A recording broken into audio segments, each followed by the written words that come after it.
So hello guys, good day. Nandito naman ulit tayo sa ating panibagong vlog. Sa edition na ito, meron tayong printer dito na HP Inktank 115. Makikita nyo naman. At ang kanyang error is paper jam. Ayan, nagbiblink yung attention light at saka papel. So, tingnan mo. Yan, makikita natin yung ang ano niya, papel. Hindi mahila. Tawa, tingnan nyo. Hindi naka-align.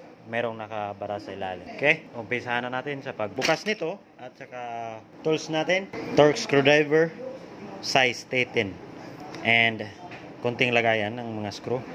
So umpisahan natin dito banda. Merong screw dito isa. And then dito sa may kabila tanggalin natin dito. Dito sa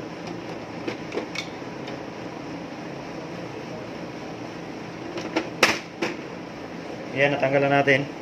So, dito, dapat buksan pa natin sa likod run. Pero, alam ko naman to, wala tong screw dito. Ayan, nakita nyo naman walang screw yan. So, anuhin na lang natin dito sa banda. Ayan.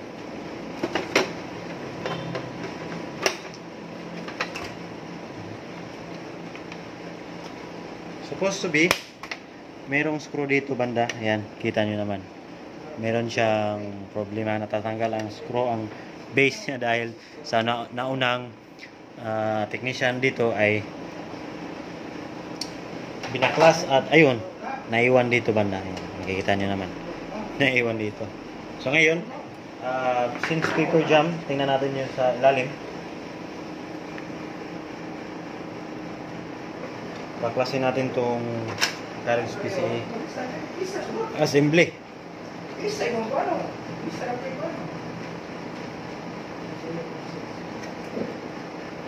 Yan, tanggalan natin itong main board muna.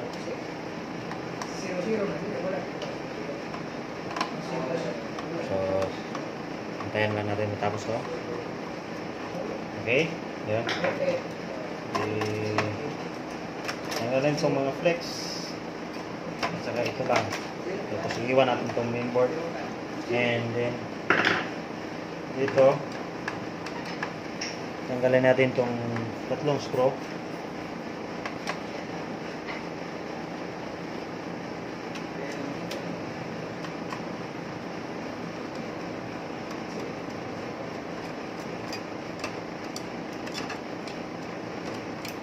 Yan, natanggalan natin yung screw. And then pagkatapos niyan, huwag muna natin tanggalin to. Meron na nakabara na ano. Yun. Meron nga nakabara. Lapis. Yan. Pencil kung sa English. Ngayon, tanggalin natin. I-remove natin yan. At saka i-remove natin to. So, hindi talaga makaka-print yan dahil meron nakabara. Barahan niya yung paper passageway. Then pagkatapos nun, wala naman tayong ibang gagawin kundi ibalik at i-assemble tapos ipag-print natin.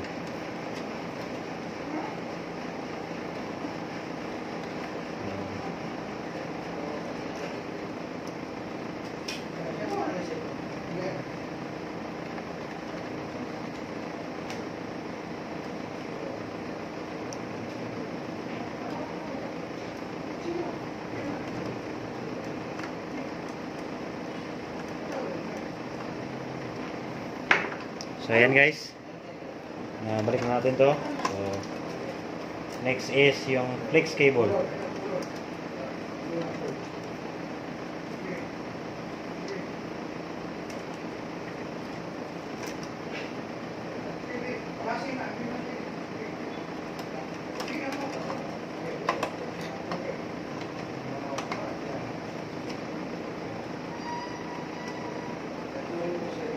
Okay.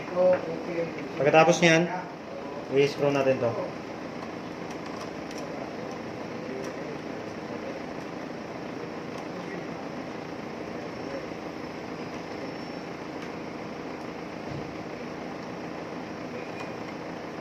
So, na-screw na natin, balik na natin.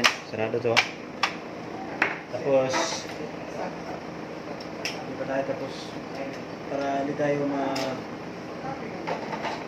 ano dito, tinanggal ko muna tong flex. Tapos may extra akong front panel cable dito. Front panel. Temporary natin. Yan, nahulog pa. Lagay natin to dito muna. Yan. Ito yung front panel niya. Ito lang yun. And then, temporarily, saksak natin dito. At pagkatapos niyan, yan muna natin dito. Okay, and then, saksak natin. Saksak, and then nag-ilaw. Yan. Umilaw. So, power on. Gagalaw yan. Yan. Hoy, wala tayong sensor. Kalimutan natin. Hindi natin na-dikit. Off na natin. Nakalimutan natin tong sensor dito banda. Yan. Balik muna natin to.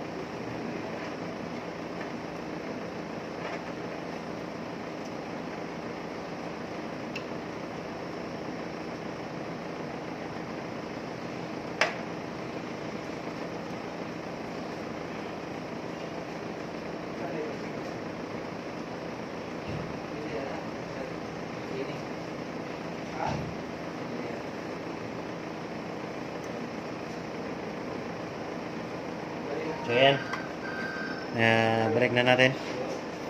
Try natin mag power up.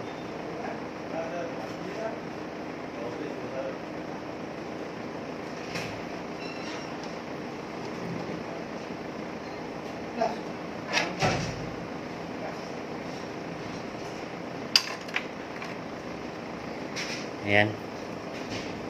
Ayan. Magalaw na.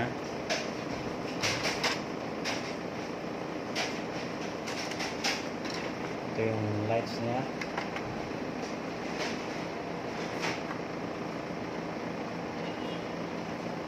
Ayan. Ito yung papel.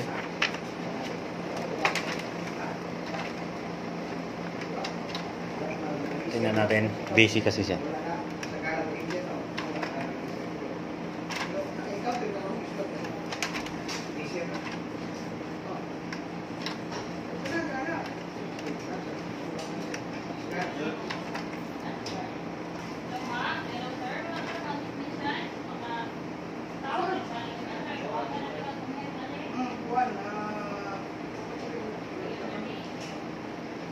Okay, tingnan natin, mag-send tayo ng data.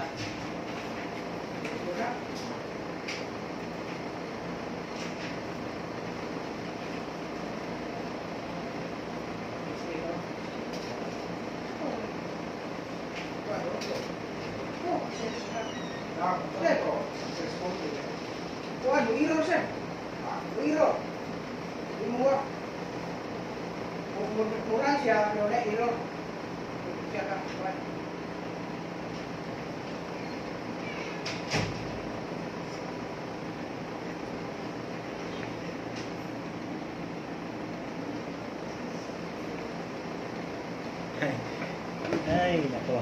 Kalimutan natin isaksak to. Ayan, ano na siya, nag-print na. Na-receive na niya yung data na send natin. Tingnan natin yung papel kung lalabas na ba. Yun. Nag-print na siya. Sa ngayon, nag-print na naman siya. I-ano natin yung print quality. Kasi parang pangit ang kanyang yellow at saka magenta. Pangit ang kulay.